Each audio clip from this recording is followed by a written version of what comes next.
Welcome back my channel cinema swim classes ఎలిమెంట్కి స్వాగతం సుస్వాగతం. ఈరోజు నా టాపిక్ నాన్న ఎక్స్పీరియన్స్. ఎస్, నాన్న ఏం చెప్పినా ఒక ఎక్స్పీరియన్స్తో చెప్తారు, అది పిల్లలు అర్థం చేసుకునే వాళ్ళే కరెక్ట్. మా తమ్ముడికి క్యాన్సర్ వచ్చింది. మా నాన్నని కామన్గా నేను అడిగా, నాన్న మరి తమ్ముడికి క్యాన్సర్ వచ్చింది కదా, మరి ఫండ్స్కి ఒకసారి అన్యూస్ జీవిరావుకి నువ్వు చాలా హెల్ప్ చేసావు కదా, ఆల్మోస్ట్ వాళ్ళు దివానా తీసి వేరే వాళ్ళు టై అయిపోతుంటే అగ్రిమెంట్స్ అవి రాసావు కదా అన్న.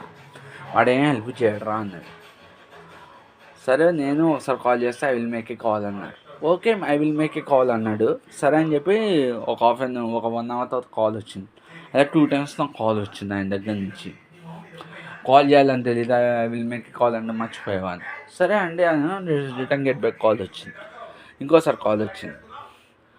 అంటే అతను పైకి మంచివాళ్ళలాగా నటిస్తున్నాడు అంతే, హెల్ప్ చేసే క్యారెక్టర్ కాదు. పైన వీళ్ళ దగ్గరకు వచ్చేవాళ్ళు వీళ్ళను, కానీ వీళ్ళంత జ్వరు నాకు లేరు.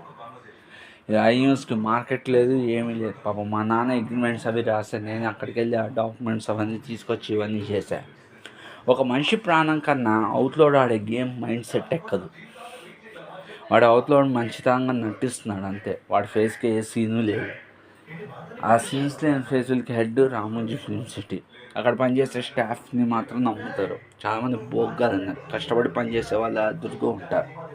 మా నాన్న ఏం చెప్తున్నా కరెక్ట్గా జరిగింది. మా నాన్న ఏమైనా కాల్ పట్టుకుని నిలుస్తాడు చూడు ప్రమోషన్, అలానే వాడు నటిస్తున్నాడు అన్నాడు అంతే. ఎందుకంటే వాడి దగ్గరకు వచ్చేవాళ్ళు వాడు మంచివాళ్ళలాగా నటిస్తాడు. వీడు ఎంత మంచివాడు, అంత వేస్ట్ ఏం లేదు. చాలామంది వేస్ట్ గాళ్ళు ఉన్నారు CEO పోస్ట్లో, వాటిల్లో, మీడియాలో. వేస్ట్ గాళ్ళందరూ మేనేజ్మెంట్ వాళ్ళని నమ్ముతారు, కష్టపడి పనిచేసే వాళ్ళని చాలా అద్దుగా నమ్ముతారు. ప్రతి ఒక్కడు ఏమొచ్చి వాడి కెరీర్, వాడి సేఫ్ జోన్ చూసుకోవడానికి ఆలోచిస్తుంటాడు. ఈరోజు చూడండి, నిన్న నాకు 1.5 kg ఫోటో నోట్లోకి వెళ్ళిపోయింది, ఫుల్ మోషన్స్. వీక్ ఆఫ్ ఇచ్చారు, ఇప్పటివరకు రాలే. ఏమైందా? నేను నిన్న నైట్ 4 o'clock పడుకుని మార్నింగ్ 9 o'clock లేచాను. 4 o'clock పడుకుని 1.5 kg ఫోటో నోట్లోకి వెళ్ళి మా అమ్మ ఏమొచ్చి నువ్వు మొన్న బయట తిందాం బయట ఎక్కడ తిన్నానమ్మా, నేను అసలు తినలేదే తల్లి, అసలు నా బాడీ అప్సెట్ చేయట్లేదు దేని అన్నా.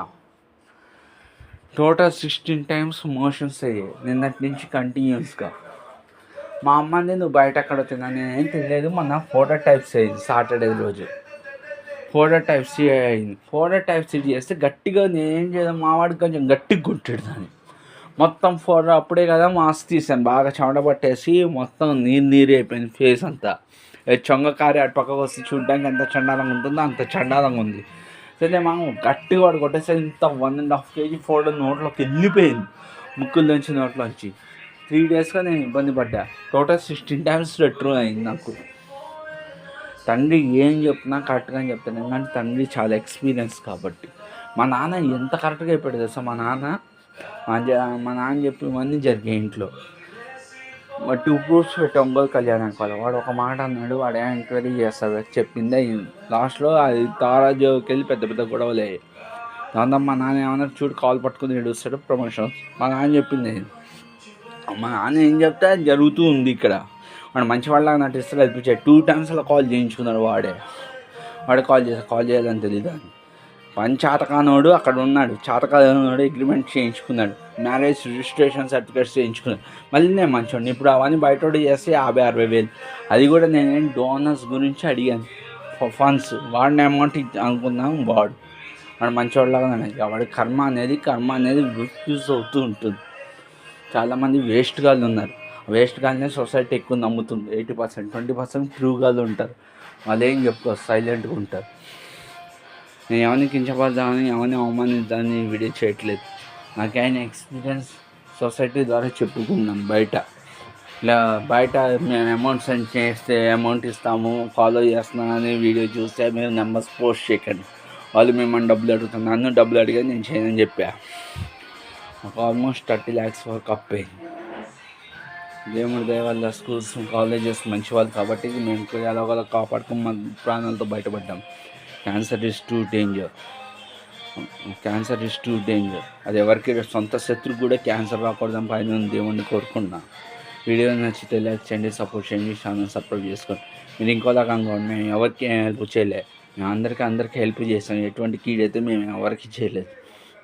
నేనంటే నా దగ్గర ఇప్పుడంటే మా తమ్ముడు క్యాన్సర్ వచ్చి మాకు 30 లక్షలు అప్పయింది కాబట్టి, ఒకప్పుడు నేను అనుకో 100, 200 ఆడ ముష్టి కంపిస్తే టిఫిన్స్ పెట్టించి, టీలు ఇప్పించి ఇచ్చి వచ్చేవాడిని. ఒక కంపెనీలో ఈఎస్ఎల్ మార్చి చాలామందికి జాబ్స్ వేయించాను నేనైతే. కానీ నా లైఫ్ ఫీల్ అయిపోయింది ఒక దెబ్బకి. ఆ కంపెనీ కూడా 120 మందిని పీకేసింది. ఆ కంపెనీ ఇంకో కంపెనీలో 400 మంది ఉద్యోగాలు, మొత్తం 520. నా మూలంగా హెల్ప్ పొందినోడు నా మీదకి వచ్చాడు. నాకైనా ఎక్స్పీరియన్స్ షేర్ చేసుకుని ఏమని కించవద్దని ఏమైనా అవమానించడం నాన్న ఏం చెప్పినా అదే రైట్. నాన్న ఎక్స్పీరియన్స్తో చెప్తున్నారు. ఎక్స్పీరియన్స్ని ఫాలో పెట్టుకుని వెళ్ళండి. వీడియో నచ్చితే లైక్ చేసి సపోర్ట్ చేయండి. ఛానల్ సబ్స్క్రైబ్ చేసుకోండి. Thank you very much.